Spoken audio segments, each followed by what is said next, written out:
పైకు అనగనగా ఒక రాజ్యంలో రాజు ఉండేవాడు. ఆ రాజు బాగా కోపిష్టి. ఆ ఊర్లోనే ఒక చిన్న బాలుడు ఉండేవాడు. ఆ బాలుడు పేరు అకిరనందన్. ఒకరోజు ఏమైందంటే ఆ బాలుడు రాజు దగ్గరికి వెళ్ళి, అయ్యా నాకు కొంచెం ధనం ఇస్తావా అని అడిగాడు. అదే పైకు తొందరగా దిగురా, జగత్ వాళ్ళు వస్తే కష్టమైద్దిరా.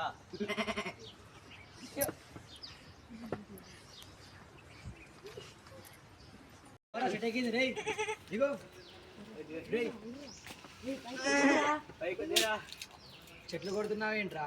నీ అయ్య వేయించినారా చెట్టుని? మన బంగ్లా దగ్గర తీసుకురాండి. అద్దయ్యా అద్దు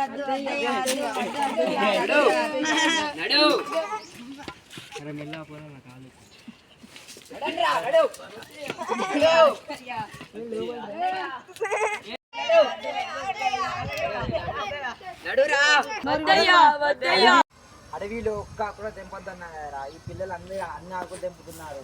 వీళ్ళకి తగిన శిక్ష ఏంటో తెలుసా? ఎవరైతే కొమ్మలు నరికాడో వాని వేలు నరకాల్సిందే. ఇదే తగిన శిక్ష. ఇలా ఎవరికి వదిలేది లేదు. నడు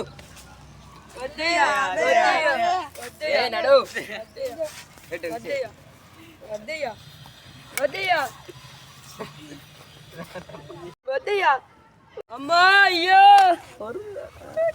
అరే పదండ్రా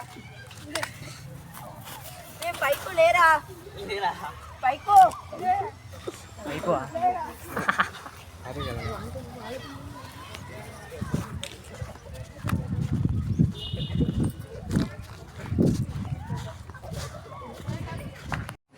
వదినే ఓ వదినే, ఎక్కడున్నావు వదినే?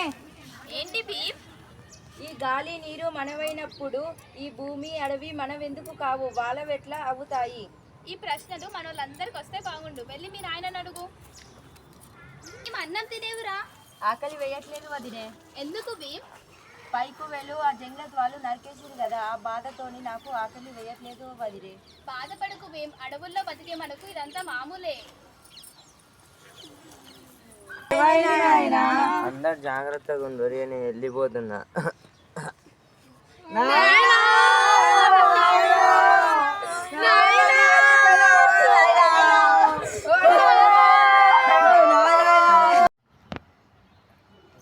సంకెనపల్లి వదులుతున్నందుకు నాకు చాలా బాధగా ఉంది భీమ్. నాకు కూడా చాలా బాధగా ఉంది వదినే.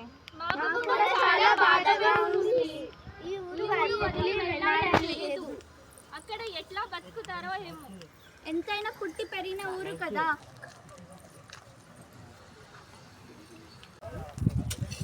చెట్లను శుభ్రం చేసి మనం పంటలు పండిద్దాం. మంచి ఆలోచన కూకుబాయ్. మనం మంచి పంటలు పండించి మంచిగా బతుకుదాం. ఈసారి మనం మంచి పంటలను మనం ఉండడానికి గుడిసె బాగానే వేసుకున్నాం కదా. ఇక నుండి మనం ఇబ్బంది పడాల్సిన అవసరం లేదు. వదిన ఈసారి పంట బాగా పండింది. అవును భీమ్, మనకు పంట బాగా పండింది. ఈసారి సంవత్సరం అంతా సరిపడ గాస దొరుకుతుంది. ఈసారి మనకు కడుపు నిండా తిండి దొరుకుతుంది. ఇదంతా భగవంతుని దయ వల్లే. మనం సంతోషంగా బతకచ్చు. మనం రాత్రి పూట ఆకలితో పండుకోవాల్సిన అవసరం లేదు. అవును, ఈసారి పంట బాగా పండింది. పంట పండించింది ప్రాంతం అంతా వెళ్తున్నారా? నాదిరా. నాది. ఈ భూమి మేము దున్నుకున్నాం. నేను దున్నుకున్నాను రా. మేము దున్నుకున్నాం రా. నాదిరా.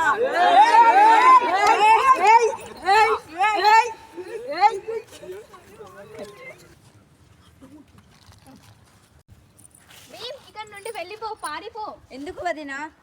సిద్దిక్ చనిపోయాడు. పోలీసులు వచ్చి నేను పట్టుకుంటారు. పారిపో. సరే వదినా. అంతా ఏం చేస్తున్నావు? బాగున్నావా? నేను బాగానే ఉన్నాను. బాగానే ఉన్నావా?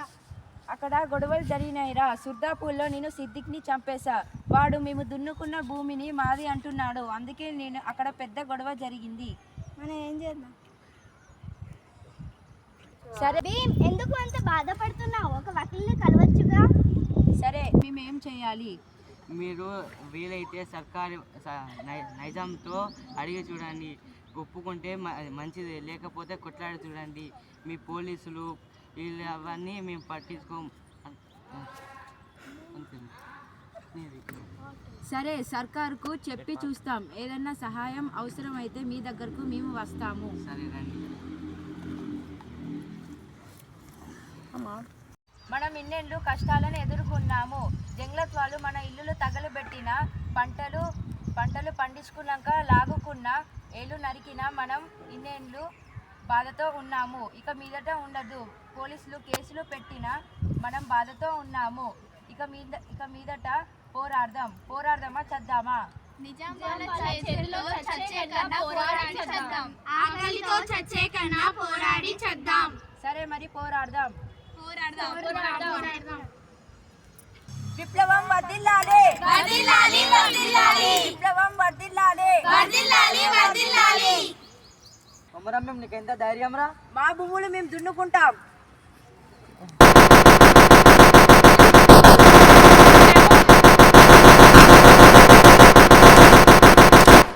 విప్లవం వర్ధిల్లాలి, విప్లవం వర్ధిల్లాలి, విప్లవం వర్ధిల్లాలి. ఓకే. కొమరం భీమ్కి జై, కొమరం భీమ్కి జై, విప్లవం విప్లవం. అందరికీ నమస్కారాలు.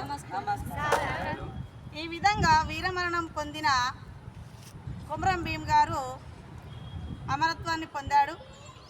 ఈ నాటక ప్రదర్శనానికి అనుమతి ఇచ్చిన Kakatiya high school principal George Reddy sir గారికి, కరస్పాండెంట్ మనోహర్ సార్ గారికి మా యొక్క ధన్యవాదాలు తెలుపుకుంటున్నాము. ఇంతటితో ఈ నాటక ప్రదర్శన ముగింపు.